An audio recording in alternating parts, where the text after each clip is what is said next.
वंदे मातरम छात्रों, एक बार फिर स्वागत है आपका अपने YouTube channel NCERT smart network पर। बच्चों, यहाँ पर हम पिछली कक्षा में हमने बात की थी, मेंडेलीव की आवर्त सारणी पढ़ी थी। मेंडेलीव की आवर्त सारणी में हमने आवर्त नियम पढ़ लिया था। इसमें हमने देखा था कि पदार्थ के भौतिक और रासायनिक गुण जो होते हैं वो परमाणु भार के आवर्त फलन होते हैं। यानी इन्होंने तत्वों को परमाणु भार के बढ़ते क्रम में रखा था। सारणी के गुण देख लिए थे और इसकी विशेषताओं में देख लिया था कि भाई इन्होंने कुछ तत्वों के परमाणु भार में सुधार किया था, कुछ भविष्य में खोजे जाने वाले तत्वों का बारे में बताया था। इसके अतिरिक्त इन्होंने सभी तत्वों को आवर्त सारणी में आवर्त और वर्ग में रखने का कार्य किया था, इसलिए सबका अध्ययन आसान हो गया था। आज बात करते हैं इनकी आवर्त सारणी की कमियों की। तो हम स्टार्ट करते हैं मेंडेलीव की आवर्त सारणी की कमियां। मेंडेलीव की आवर्त सारणी की कमियां। आवर्त सारणी की कमियां। तो देखो, जो कमियों में सबसे पहली कमी इनकी है हाइड्रोजन का, हाइड्रोजन के स्थान में अनिश्चितता या हाइड्रोजन को निश्चित स्थान नहीं देना। हाइड्रोजन को निश्चित स्थान नहीं देना। बच्चों, मेंडेलीव ने अपनी आवर्त सारणी में हाइड्रोजन को फर्स्ट ए वर्ग में रखा और इसके अतिरिक्त इन्होंने सेवंथ ए वर्ग में भी रखा। इन्होंने इन दो जगह इन्होंने हाइड्रोजन को स्थान दिया। मतलब एक ही तत्वों को आवर्त सारणी में गुणों में समानता के आधार पर दो स्थान दिया। या हम ये कह सकते हैं कि हाइड्रोजन इनके अनुसार फर्स्ट ए वर्ग और सेवंथ ए वर्ग दोनों जगह आता है। जबकि हाइड्रोजन एक परमाणु है तो उसको कायदे से एक स्थान देना चाहिए। तो एक तो कमी थी, हाइड्रोजन को इन्होंने निश्चित स्थान नहीं दिया। फिर बात करते हैं इनकी दूसरी कमी की। तो बच्चों, इन्होंने आवर्त सारणी में समस्थानिकों को स्थान नहीं दिया। नंबर 2 है आपके समस्थानिकों।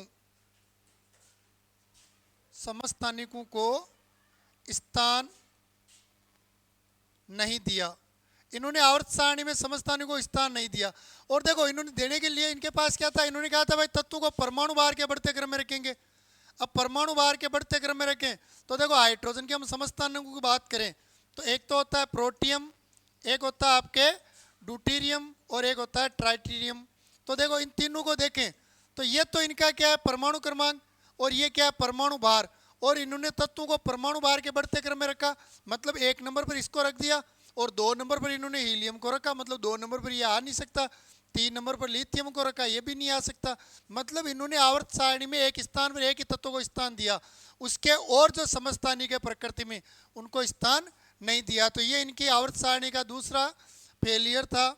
बात करें इसके बाद आगे, तो बच्चों इन्होंने तत्वों को परमाणु भार के बढ़ते क्रम में रखा। तत्वों को परमाणु भार के बढ़ते क्रम में रखा, फिर भी तत्वों को परमाणु भार के बढ़ते क्रम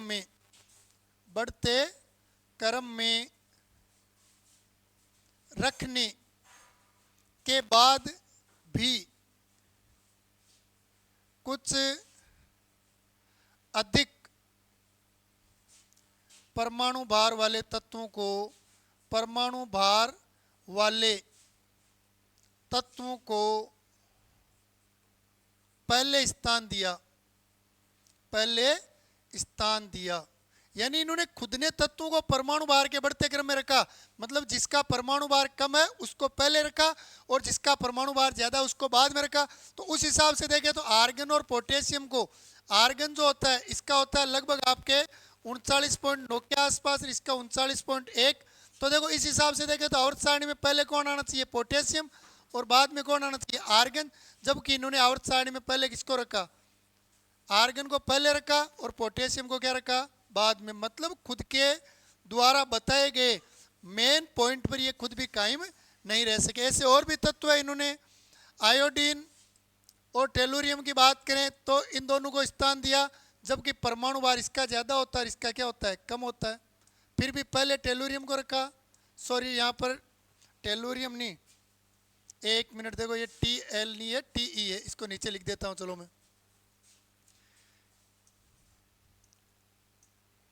TE टेलुरियम होता है पर उसको बोलते सूत्र उसका TE होता है।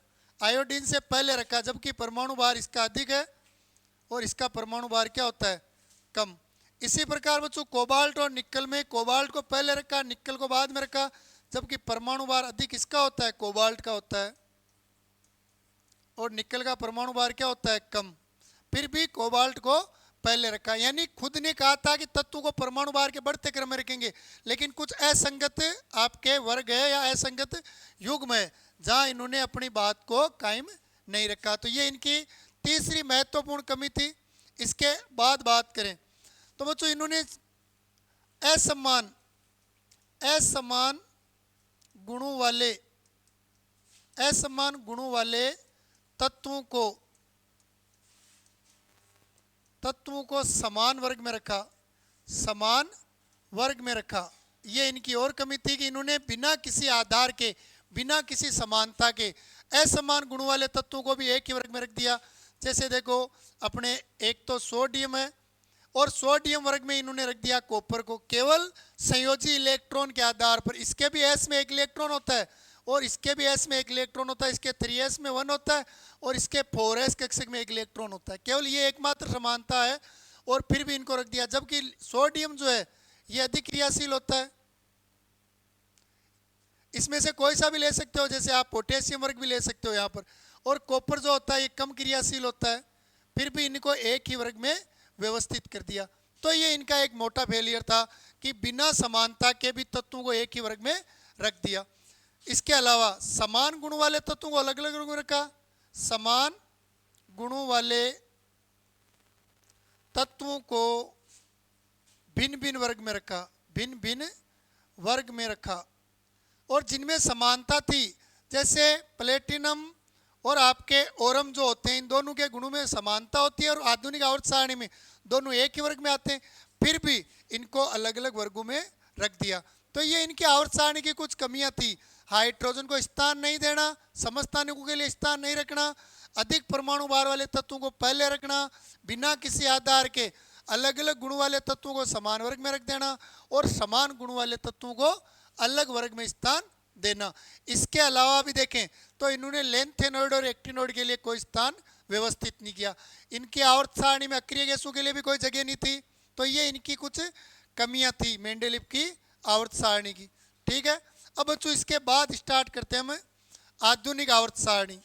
मोजले की आवर्त सारणी, मोजले की आवर्त सारणी, या आप कह सकते हो आधुनिक आवर्त सारणी, या क्या कह सकते हो? आधुनिक आवर्त सारणी। आधुनिक आवर्त सारणी, या इसका एक नाम और दे सकते हो, मेंडेलीव की आवर्त सारणी का परिवर्तित रूप। मेंडेलीव की आवर्त सारणी का परिवर्तित रूप, परिवर्तित रूप, इसकी बात करते बच्चों। देखो सबसे पहले जो मोजले ने आवर्त सारणी दी थी, सॉरी मेंडेलीव ने जो आवर्त सारणी दी थी, और इनकी आवर्त सारणी में कुछ कमियां थी, तो इसमें सुधार करने के लिए सबसे पहले मोजले ने ये सारणी बनाई थी। आधुनिक आवर्त सारणी सर्वप्रथम मोजले ने बनाई थी, हेनरी मोजले ने। और हेनरी मोजले ने बनाने के लिए इन्होंने क्या किया, इन्होंने धातु जो होती है, धातु पर इलेक्ट्रॉन की बौछार की, समान आवर्ती वाले इलेक्ट्रॉन की क्या की? बौछार। जब इन्होंने धातु की सतह पर समान आवर्ती के इलेक्ट्रॉन की बौछार की, तो और इलेक्ट्रॉन की बौछार करने पर जो किरणें निकल रही थी, उन किरणों के मध्य इन्होंने आरेख खींचा। तो इन्होंने ये पाया कि जो आपके अक्ष किरण होती है, अक्ष किरण की आवर्ती समानुपात का वर्गमूल जो होता है वो समानुपाती होता है परमाणु क्रमांक के।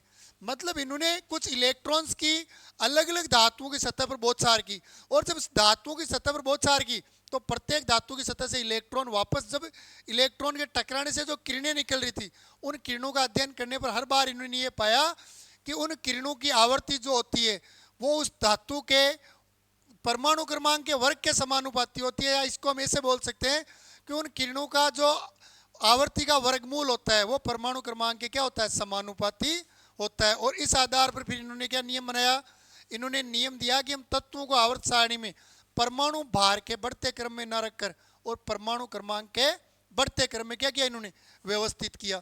तो देखो मेंडेलीव की आवर्त सारणी में बात करें तो देखो मेंडेलीव की आवर्त सारणी को देखते हैं, तो सबसे पहले इसको मोजले ने इसमें संशोधन किया। तो यहां पर देखो ये लिखते हैं मेंडेलिप की आवर्त सारणी की कमियों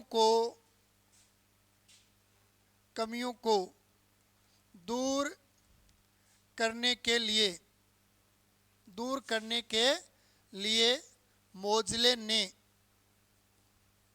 एक नई आवर्त सारणी बनाई। यानी इन्होंने उसमें संशोधन करने के लिए भी नई बनाई थी। ये नहीं है कि इन्होंने उसी सारणी में संशोधन किया था। ये मेंडेलिव की सारणी को ही इन्होंने केवल संशोधित नहीं किया था, उन्होंने एक नए सिरे से सारणी बनाने की कोशिश की थी। किसने? मोज़ले ने। और इसके लिए मोज़ले का हम परीक्षण देखें तो मोज़ले ने, पहले लिख लेते हैं मोज़ले का परीक्षण। तो मोज़ले का परीक्षण या प्रयोग देखें तो मोज़ले जो है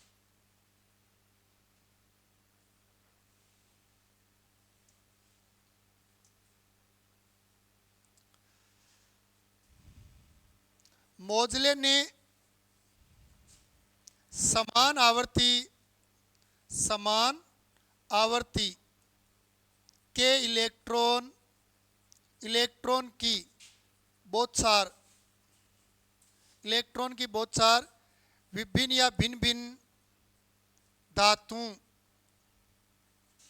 की सतह पर की तथा सतह से उत्सर्जित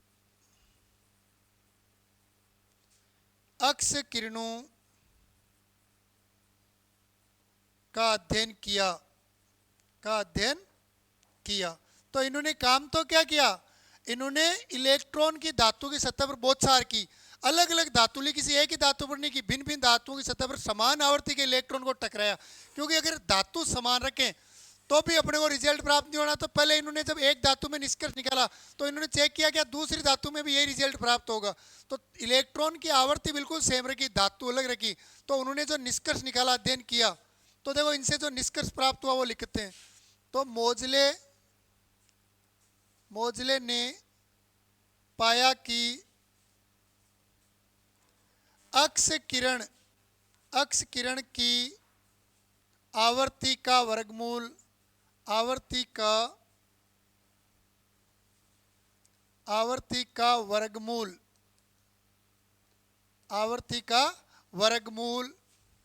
धातु के परमाणु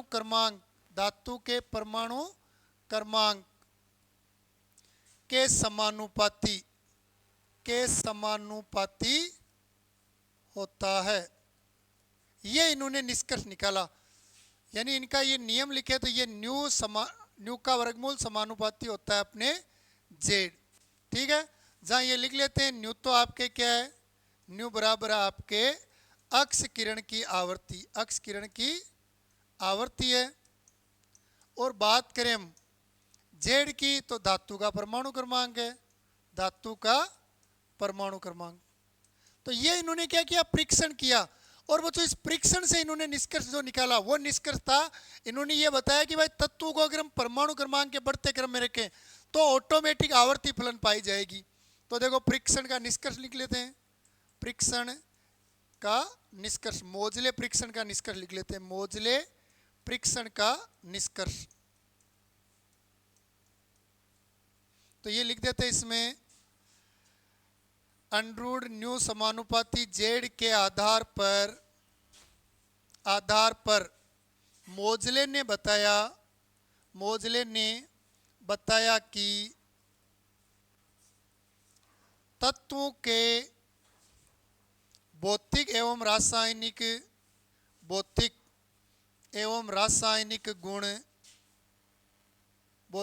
रासायनिक गुण परमाणु क्रमांक के आवर्त फलन होते हैं। परमाणु क्रमांक के आवर्ती फलन होते हैं। ये इन्होंने इसके आधार पर बताया। क्लियर? तो देखो एक बार पहले इसका स्क्रीनशॉट लो, ठीक है। अब इसके बाद इसका स्क्रीनशॉट ले लो आप। तो यहाँ तक अपने मोजले के परीक्षण से इन्होंने ये मुख्य बात पर ये पहुंच गए कि अपने मेंडेलिव ने जो मोटी समस्या दर्शाई थी वो उन्होंने परमाणु भार के क्रम में रख के लिखी। अगर वो परमाणु क्रमांक के रूप में रखें तो उनकी आवर्त सारणी भी क्या होती, सही होती, जो इन्होंने बताया। तो इसके बाद बात कर लेते हैं हम अपने मोजले की या आधुनिक आवर्त नियम लिख लेते हैं। आधुनिक आवर्त नियम, जो भी पीछे लाइन लिखी थी वही आधुनिक आवर्त नियम ही है, तो उसी को वापस रिपीट कर देते हैं हम। तो तत्वों के भौतिक एवं रासायनिक गुण, तत्वों के भौतिक एवं रासायनिक गुण, भौतिक एवं रासायनिक गुण, परमाणु क्रमांक जिसे हम जेड से दर्शाते हैं, परमाणु क्रमांक के आवर्ती फलन होते हैं, के आवर्ती फलन होते हैं। ये तो है आधुनिक आवर्त नियम। और अगर परमाणु क्रमांक की जगह परमाणु भार लिखते हो तो वो होता है मोजले का आवर्त नियम, सॉरी मेंडेलिव का आवर्त नियम। परमाणु क्रमांक आ रहा है तब तो आधुनिक या मोजले का आवर्त नियम है, और इस जगह आप परमाणु भार ले लेते हो तो मेंडेलिव का आवर्त नियम होता। क्लियर। अब देखो इसके बाद आधुनिक आवर्त सारणी के बारे में गुण लिखते हैं। आवर्त सारणी के गुण लिख लेते हैं हम। आधुनिक आवर्त सारणी है, इसके गुण लिख लेते हैं। तो देखो ये आधुनिक आवर्त सारणी, पहले बात करें जहां तक हम बात करें जब तक मोजले ने सारणी बनाई, विशेषताओं में बात करेंगे। मोजले के बाद कुछ वैज्ञानिकों ने इसमें संशोधन किया। तो देखो सबसे पहले इस सारणी में 9 ऊर्ध्वाधर स्तंभ होते हैं जिन्हें वर्ग कहते हैं। जिन्हें क्या कहते हैं, वर्ग कहते हैं। यानी इन्होंने 9 स्तंभ बताए जिन्हें वर्ग कहते हैं। और वो कौन से थे, तो हम वर्गों की बात करें तो इन्होंने बताया कि 1 से 8 तक, 1 से 8 प्लस 0 वर्ग, जिसको आप अक्रिय गैसें भी कह सकते हो, अक्रिय गैसों का वर्ग, अक्रिय गैसेज का वर्ग। ये 9 वर्ग जो थे इन्होंने ऊर्ध्वाधर स्तंभ माने। मोजले ने अपनी आवर्त सारणी में केवल 9 ऊर्ध्वाधर स्तंभ बनाए, जिनमें क्या थे 1 से लेकर 8 तक कंटिन्यू, और इन्होंने 9वां वर्ग बना दिया 0 वर्ग। यानी मेंडेलिव की आवर्त सारणी में इन्होंने अक्रिय गैसों को और ऐड कर दिया। और वैसे अक्रिय गैसों को आधुनिक आवर्त सारणी में रखने का काम किया रेमसे ने। लेकिन मोजले की आवर्त सारणी में पहले 8 वर्ग थे, इन्होंने 8 वर्ग बनाए, उनमें से उपवर्गों को हटा दिया और एक इन्होंने लास्ट में 0 वर्ग को ऐड कर दिया। किसने, मोजले ने। मेंडेलिव की आवर्त सारणी में संशोधन में क्या किया इन्होंने, मोजले ने, कि मेंडेलिव की सारणी के 8 वर्गों को लिया और साथ में एक 0 वर्ग लगा दिया। इन्होंने 9 वर्ग बनाए थे। इस सारणी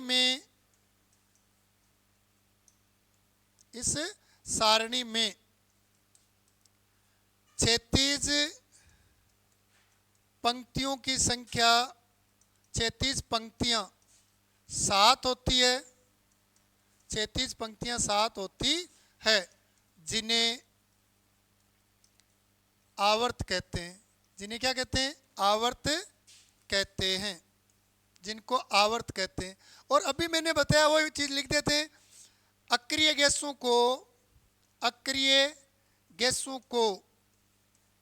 गैसों को सारणी में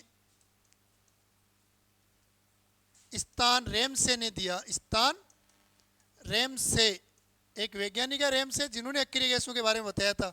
या ये कह सकते हो अक्रिय गैसों की खोज कौन से वैज्ञानिक ने की, तो आप कह सकते हो रेमसे ने। तो अक्रिय गैसों को सारणी में स्थान रेमसे ने दिया, ये कह सकते हो। और इसमें एक लाइन और जोड़ सकते हो आप, इन्होंने तत्वों को परमाणु क्रमांक के बढ़ते क्रम में व्यवस्थित किया। परमाणु क्रमांक के बढ़ते क्रम में व्यवस्थित किया। तो ये मोजले तक पढ़े हम। अगर इस सारणी को मोजले तक पढ़े या इसके गुणों में देखें तो ये इनके मुख्य गुण थे कि मोजले ने सारणी में 9 ऊर्ध्वाधर स्तंभ बनाए, जिनको वर्ग कहते हैं। पहले इनको समूह तक ही कहा जाता, केवल क्या कहते थे, समूह। अब इनको समूह या वर्ग कह सकते हैं। और वर्ग 1 से 9 तक जो वर्ग बनाए वो कौन से थे, 1 से लेकर 8 तक तो बिल्कुल सेम वही रख लिए तो मेंडेलीव कहते हैं, और एक 0 वर्ग जोड़ दिया आखिरी गैसों का, जो रेमसे की देन थी। इन्होंने इस सारणी में 37 पंक्तियां 7 बनाई जिनको आवर्त कहते हैं, और इन्होंने तत्वों को परमाणु क्रमांक के बढ़ते क्रम में क्या किया, व्यवस्थित किया। क्लियर? एक बार इसका भी स्क्रीनशॉट लो। नेक्स्ट देखते हैं इसके बाद आधुनिक आवर्त सारणी की विशेषताएं। आधुनिक आवर्त सारणी की विशेषताएं या दीर्घ रूप। आवर्त सारणी की विशेषताएं या दीर्घ रूप, या दीर्घ रूप। तो देखो आधुनिक आवर्त सारणी की विशेषताओं में एक बात, पहली चीज, इसको केवल मोजले की आवर्त सारणी के नाम से जानते हैं हम, छोटी कक्षाओं में पढ़ते हैं, या सामान्य रूप से अध्ययन करें तो ये मानते हैं कि आधुनिक आवर्त सारणी मोजले की सारणी है। लेकिन मोजले की सारणी में मोजले के अलावा 4 और वैज्ञानिक थे जिनका रोल था। तो इसे बोर, बरी, रेंग्स, रेंग और एक ले लेते हैं इसमें वर्नर। इसे बोर, बरी, रेंग व वर्नर की सारणी भी कहते हैं, की सारणी भी कहते हैं, की सारणी भी कहते हैं। रेमसे का तो अक्रिय गैसों में योगदान था, इसमें संशोधन इन 4 वैज्ञानिकों ने किया था, इसलिए इसे बोर, बरी, रेंग और वर्नर की सारणी भी कहा जाता है। देखो अब इन 4 वैज्ञानिकों में से ये जो 2 वैज्ञानिक है, इन्होंने वर्तमान आधुनिक आवर्त सारणी में जो परमाणु क्रमांक और जो इलेक्ट्रॉन संकल्पना है वो इन दोनों की देन है। तो इस सारणी में इलेक्ट्रॉन की इलेक्ट्रॉनिक विन्यास, इलेक्ट्रॉन विन्यास संकल्पना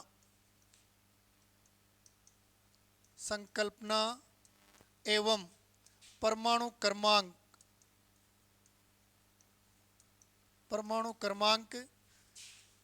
के बारे में रेंग तथा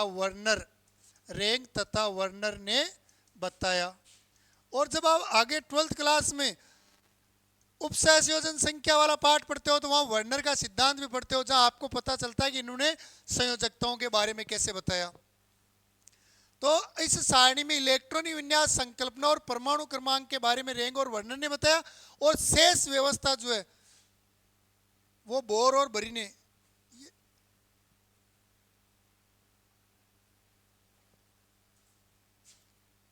इस सारणी में कुल वर्ग 18, 1 से 18 बनाए गए, और इन्होंने इस सारणी में कुल वर्ग कितने बनाए, 1 से 18 वर्ग बनाए गए। वर्गों को आईयूपीएससी के आधार पर 1 से 18 तक नाम दिया गया। तो इन्होंने कुल 18 वर्ग बनाए, और इन 18 वर्गों को 1 से लेकर 18 तक नाम जो है वो आईयूपीएससी के आधार पर, यानी नॉर्मल नामकरण दिया गया 1 से लेकर 18 तक। क्लियर? इसके बाद देख लेते हैं बच्चों, इसी में नेक्स्ट चीज देखते हैं हम।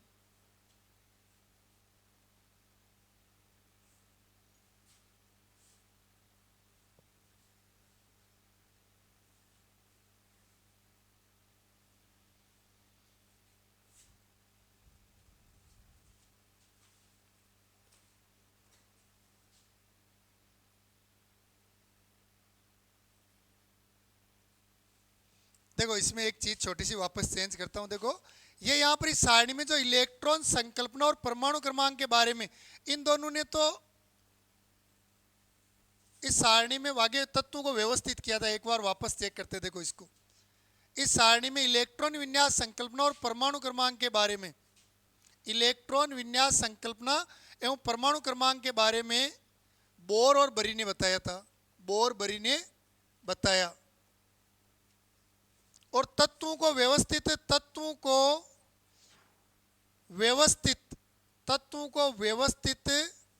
रेंग एवं वर्नर ने किया, रेंग एवं वर्नर ने किया।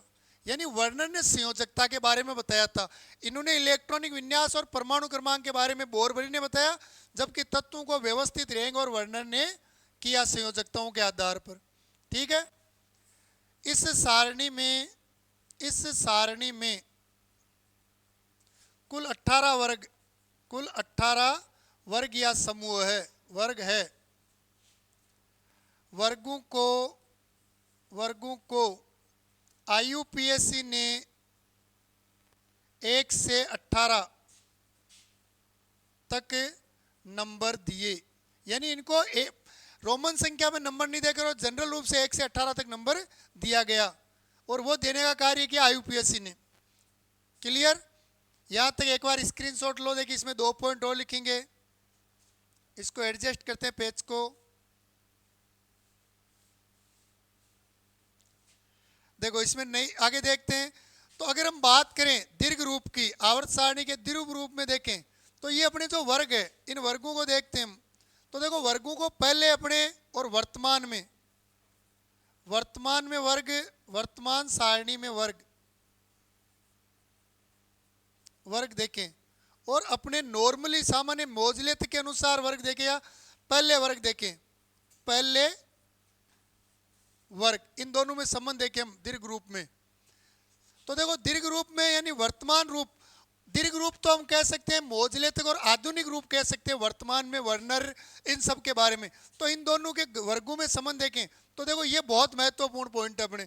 तो वर्तमान में अपने है 1 2 3 4 5 6 7 8, इस प्रकार ये 18 तक, 9 10 11 12 13 14 15 16। एक मिनट, देखो इनको थोड़ा वापस एडजस्ट करते हैं, ज़्यादा हो गया ये दूर, तो यहाँ लिख लेते हैं। देखो ये 1 2 3 4 5 6 7 8 9 10 11 12 13 14 15 16 17 और 18, ये तो आधुनिक आवर्त सारणी में वर्गों का नंबर है। और इसको इनसे पहले जो दीर्घ रूप है उसकी देखें तो ये जो आपका फर्स्ट वर्ग है, इस फर्स्ट वर्ग को कहा जाता है फर्स्ट ए वर्ग, और सेकंड वर्ग है इसको कहा जाता है सेकंड ए। इसके बाद ये थर्ड जो है, यहाँ तो थर्ड बी से शुरू हो गया, ये इसको थर्ड बी कहते हैं। चौथे को कहा जाता है फोर्थ बी, पांचवें को कहा जाता है फिफ्थ बी, छठा जो है इसको कहा जाता है सिक्स्थ बी, सातवें को कहा जाता है सेवंथ बी। अब देखो यहाँ पर ये जो 8 9 10 है, इन तीन को कहा जाता है आठवां वर्ग, इनको आठवां वर्ग। ये बात करें देखो मोजले में हमने अभी देखो इसमें ये देखो मोजले ने 9 ऊर्ध्वाधर स्तंभ बनाए थे और उन्हें वर्ग कहा था। तो उस हिसाब से देखें तो देखो पहले को फर्स्ट ए, दूसरे को सेकंड ए, तीसरे को थर्ड बी, चौथे को फोर्थ बी, पांचवें को फिफ्थ बी, छठे को सिक्स्थ बी, सातवें को सेवंथ बी। 8 9 और 10 इन तीनों को 8वां नंबर दिया था। यहाँ पर जो 11वां है इसको फर्स्ट बी दे दिया, 12वें को दे दिया सेकंड बी नाम, और वापस 13वें से स्टार्ट हो गई ये थर्ड ए, इसको दे दिया फोर्थ ए, 15वें को दे दिया फिफ्थ ए, 16वें को दे दिया सिक्स्थ ए, 17वें को नाम दिया इन्होंने सेवंथ ए, और जो 18वां वर्ग है इसको इन्होंने नाम क्या दिया जीरो वर्ग। ये इन्होंने दीर्घ रूप में और आधुनिक रूप में संबंध है। तो मोस्टली वर्तमान में वर्गों को इस रूप में एडजस्ट किया गया है, लेकिन अपने क्वेश्चन आज भी बनाते समय ये जो अपने दीर्घ रूप के क्वेश्चन है यहाँ से ले लेते हैं कि भाई थर्ड बी वर्ग के तत्व या फोर्थ बी वर्ग के तत्व, इनसे पूछ लेते हैं। तो एक बार इसका भी अपने स्क्रीनशॉट लो। क्लियर? देखो इसके बाद लास्ट चीज लिख देते हैं, इसी सारणी में लास्ट बिंदु और लिख देते हैं। समान वर्ग के तत्वों, समान वर्ग के तत्वों में संयोजी इलेक्ट्रॉन की संख्या समान होती है, समान होती है। तो ये बच्चों अपने आधुनिक आवर्त सारणी जो है इसकी कुछ विशेषताएं या इसके कुछ दीर्घ रूप है जिनमें सबसे ज्यादा अपने महत्वपूर्ण ये है, यहाँ से बहुत ज्यादा पूछा जाता है। बाकी नॉर्मली ये पूछ लेते हैं, ये तो सबको पता है, 10वीं तक ही पढ़ लेते हैं हम ये। और कुछ इन वैज्ञानिकों के नाम ये हम 10वीं तक नहीं पढ़ते, एक तो इन वैज्ञानिकों के नाम नहीं पढ़ते, एक ये अपने दीर्घ रूप को पूर्णतया नहीं पढ़ते हैं। तो ये दो क्वेश्चन यहाँ से बहुत ज्यादा बनते हैं। क्लियर? इसके बाद पढ़ते बच्चों आगे हम इसी में नेक्स्ट पढ़ते हैं आवर्तों का वर्गीकरण। तो देखो ये तो इनकी विशेषताएं हो गई। अब इन विशेषताओं को या इस सारणी को समझने के लिए इसमें हम जो टॉपिक पढ़ेंगे, एक पढ़ेंगे इनमें आवर्तों का वर्गीकरण, आवर्तों का विवरण बोल देते हैं इसको। चलो आवर्तों का विवरण पढ़ेंगे। दूसरा पढ़ेंगे इसमें वर्गों का विवरण, वर्गों का विवरण। ये मोस्टली अपने को आवर्त सारणी में, आवर्त सारणी आसानी से याद हो इसलिए पढ़ते हैं, वरना आवर्त सारणी तो वहीं खत्म हो जाती है। वर्गों का विवरण। इसके बाद पढ़ेंगे इसमें 100 से अधिक परमाणु क्रमांक, 100 से अधिक परमाणु क्रमांक वाले तत्वों का नामकरण, वाले तत्वों का नामकरण पढ़ेंगे। और लास्ट में पढ़ लेंगे वो बोहर वर्गीकरण, बोहर वर्गीकरण। ये 4 बिंदु इस सारणी में अभी हम और पढ़ेंगे। ठीक है, तो यहां तक आपको कोई भी समस्या हो तो आप निसंदेह मैसेज कर देना, पूछ लेना किसी भी प्रकार की कोई समस्या हो तो। जय हिंद, वंदे मातरम।